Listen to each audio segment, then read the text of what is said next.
Assalamu alaikum students. Welcome in the class of Fundamental Physical Chemistry with another interesting lecture. So in this lecture we will verify the dual nature of matter, and this is lecture number 1 or part 1 of for the verification of dual nature of matter.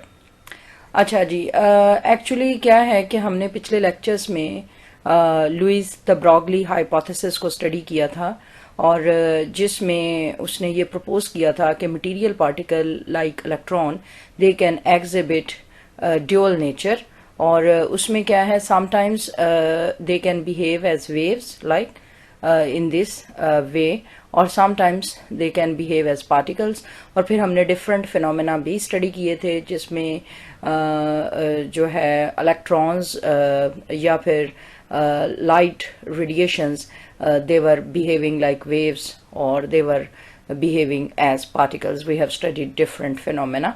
तो the Broglie ने ये hypothesis पेश किया कि जिस तरह light जो है कुछ एक्सपेरिमेंट्स में वेव्स की तरह बिहेव करती है और कुछ एक्सपेरिमेंट्स में पार्टिकल्स की तरह, likewise a material particle like electron it can also exhibit dual nature, that sometime it can behave as waves and sometime it can behave as particles. तो डेविसन और जर्मर ने in 1927 in order to verify the wave nature of this material particle that is electron, उन्होंने एक experiment पेश किया. ठीक है, उन्होंने क्या किया कि वो वाली wave that was associated with electron predicted by the Broglie, इस इक्वेशन के जरिए, यानी द ब्रॉगली ने ये प्रपोज किया कि लैम्डा जो है वो एक वेवलेंथ है जो किसी भी मटेरियल पार्टिकल लाइक इलेक्ट्रॉन के साथ जो एसोसिएटेड है, उस वेवलेंथ को लैम्डा से उसने रिप्रेजेंट किया. तो अगर तो ये मटेरियल पार्टिकल मतलब सब एटॉमिक पार्टिकल है लाइक इलेक्ट्रॉन, तो उसकी वेलोसिटी को हम सी से रिप्रेजेंट करेंगे, और ये अगर कोई बड़ा पार्टिकल है तो उसकी वेलोसिटी को हम वी से रिप्रेजेंट करेंगे. अब डेविसन और जर्मन ने क्या किया, उन्होंने ये वाली लैम्डा की वैल्यू कैलकुलेट की, यानी वेवलेंथ की value which was associated with electron having a certain मास. ठीक है, तो चूंकि कोई भी पार्टिकल जिसका कोई ना कोई मास हो तो हम उसको मटेरियल पार्टिकल कहते हैं. तो डेविसन और जर्मन ने इस एक्सपेरिमेंट के थ्रू से ये साबित कर दिया कि इस मटेरियल पार्टिकल के साथ विच इज इलेक्ट्रॉन एक वेवलेंथ एसोसिएटेड है.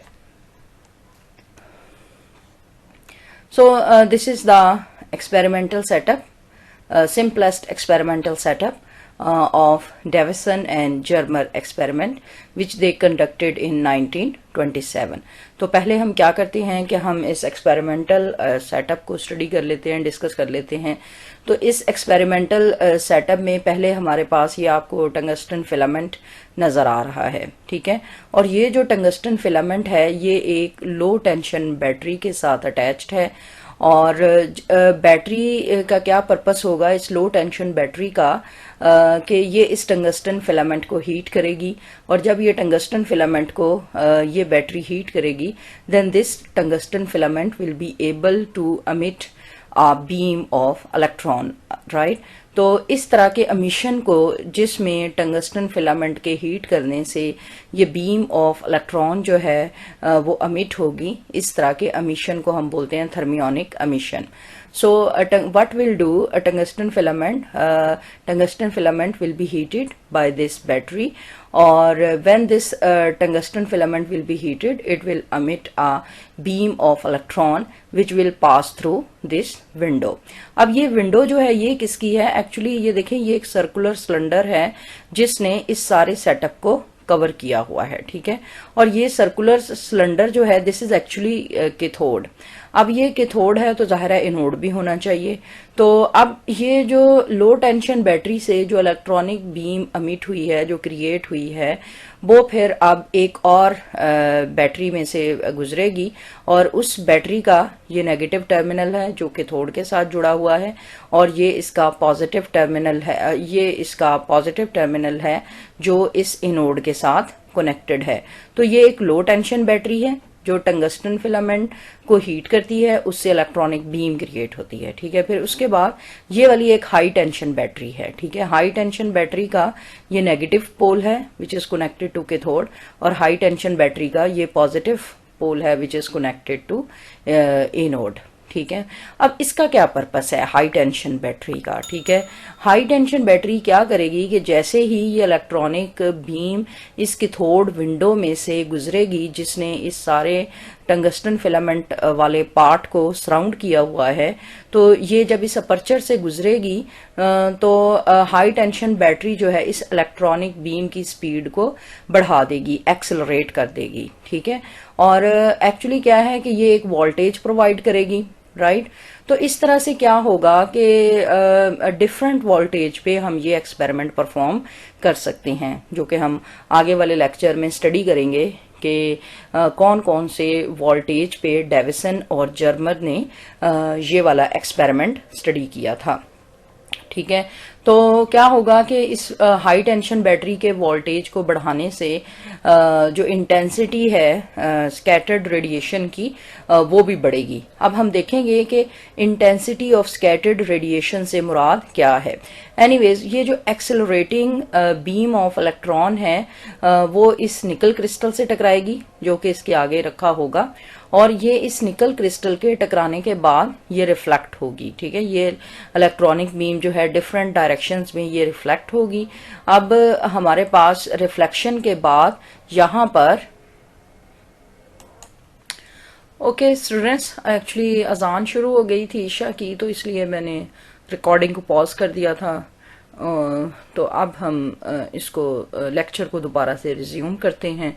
अच्छा, तो मैं कह रही थी कि ये वाली इलेक्ट्रॉनिक बीम जो है, इलेक्ट्रॉनिक बीम ये एक्सेलरेटिंग इनोड यानी हाई पोटेंशियल बैटरी ने जो इलेक्ट्रॉनिक बीम को एक्सेलरेट कर दिया। ठीक है, वो इलेक्ट्रॉनिक बीम जो है निकल क्रिस्टल से इस जगह पे टकराई फॉर एग्जांपल, और जहाँ पे ये टकराती है इलेक्ट्रॉनिक बीम उसको हम बोलते हैं पॉइंट ऑफ इंसिडेंस, यानी जहाँ पे इलेक्ट्रॉनिक इस पॉइंट पे जहाँ पे इलेक्ट्रॉनिक बीम निकल क्रिस्टल के साथ टकराती है, this is called as point of incidence, यानी टकराने की जगह। ठीक है, अब इस निकल क्रिस्टल से टकराने के बाद ये इलेक्ट्रॉनिक बीम जो है डिफरेंट डायरेक्शंस में रिफ्लेक्ट हो जाएगी और ये डिफरेंट एंगल्स बनाएगी। इसमें यहाँ पर जो एंगल्स दिए गए हैं, this is the angle phi, और फाई क्या है, this is the angle between incident beam and scattered beam. अब ये वाली बीम जो निकल क्रिस्टल से टकराई है इसको हम इंसिडेंट बीम कहेंगे, और ये जो सॉलिड लाइन में ये बीम इस तरफ रिफ्लेक्ट होके अपना रास्ता जिसने पलट लिया है इसको हम स्कैटर्ड बीम कहेंगे, राइट। और ये वाला angle which is between incident and scattered beam, इस एंगल को हम एंगल फाई से रिप्रेजेंट करेंगे। अच्छा स्टूडेंट्स, आपने इस एंगल फाई को याद रखना है क्योंकि ये लेक्चर नंबर 2 में, नेक्स्ट लेक्चर में इसको हम यूज़ करेंगे फाई को फॉर प्लॉटिंग अ ग्राफ। ठीक है, और इसी तरह आपको यहाँ पर एक और एंगल नजर आ रहा है विच इज थीटा। अब थीटा क्या है, this is the angle of incidence और एंगल ऑफ रिफ्लेक्शन। अच्छा, आगे जाके खैर हम मजीद पढ़ेंगे नेक्स्ट स्लाइड में, इसी लेक्चर में, कि ये जो डिफरेंट टर्म्स यहाँ पे यूज हो रही हैं, for example point of incidence and then there is another important term normal, और फिर ये एंगल ऑफ इंसिडेंस और एंगल ऑफ रिफ्लेक्शन, इन सब के मतलब हम पढ़ेंगे। So the next slide, so this is the next slide, और इसमें जो डिफरेंट टर्म्स हमने पिछली स्लाइड में यूज़ की हैं उसको हम एक्सप्लेन करेंगे। तो इसके लिए देखें ये जो है हमारे पास एक सिंपलेस्ट सी रिप्रेजेंटेशन है जिसमें ये इंसिडेंट लाइट है, ठीक है, और ये निकल क्रिस्टल से ये इस पॉइंट से जो टकराती है इसको पॉइंट ऑफ इंसिडेंस कहते हैं। और इस पॉइंट से अगर हम एक परपेंडिकुलर ये लाइन ड्रॉ करते हैं तो इसको हम बोलते हैं नॉर्मल टू सरफेस। तो अब ये वाला एंगल जो θ1 है this is called angle of incidence. और एंगल ऑफ इंसिडेंस हम किसे कहते हैं कि ये जो इंसिडेंट बीम ये नॉर्मल के साथ बनाती है, इसको हम बोलते हैं angle of incidence and this is here represented by θ1। इसको मैंने θ1 से रिप्रेजेंट किया है। This is called as angle of incidence. और दोबारा से मैं नॉर्मल जो है वो क्या है उसको मैं एक्सप्लेन कर देती हूँ।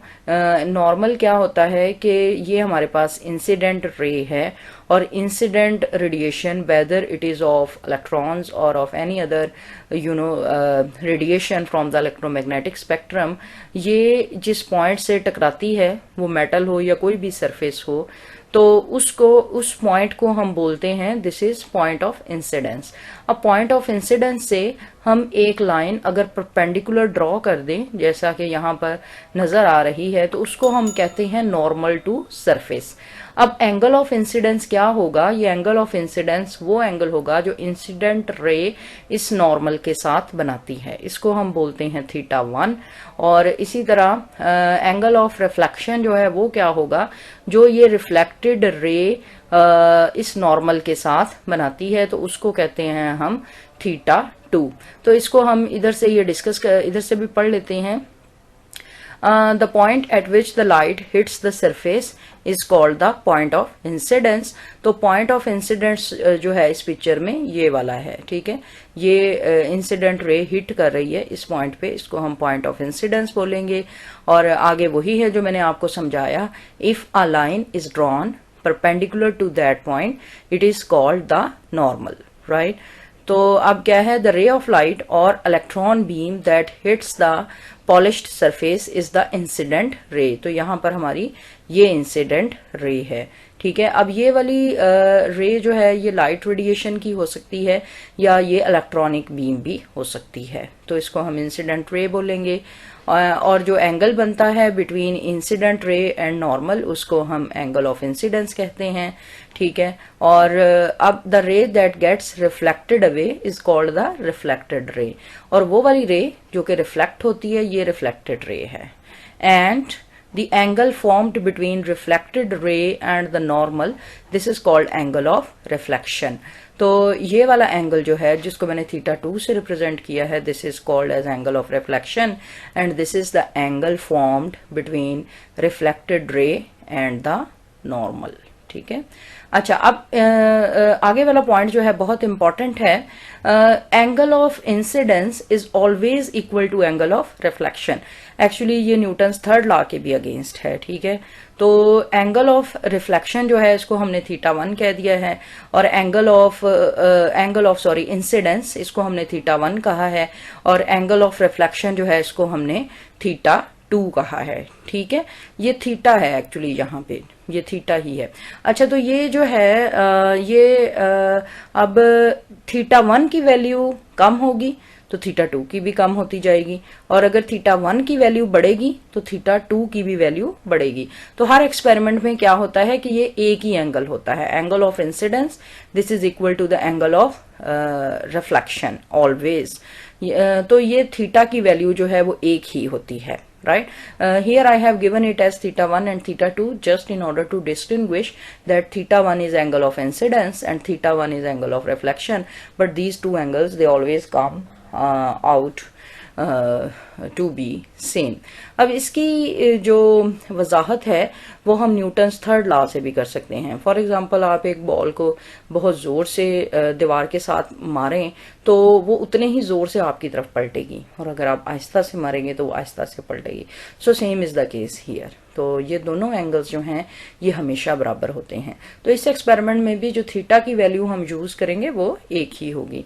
तो आप एंगल ऑफ इंसिडेंस भी ले सकते हैं और एंगल ऑफ रिफ्लेक्शन जो है वो भी ले सकते हैं, क्योंकि उन दोनों की वैल्यूज जो हैं वो एक ही होंगी। So this was about some of the terminology which we have used or we will use in this lecture.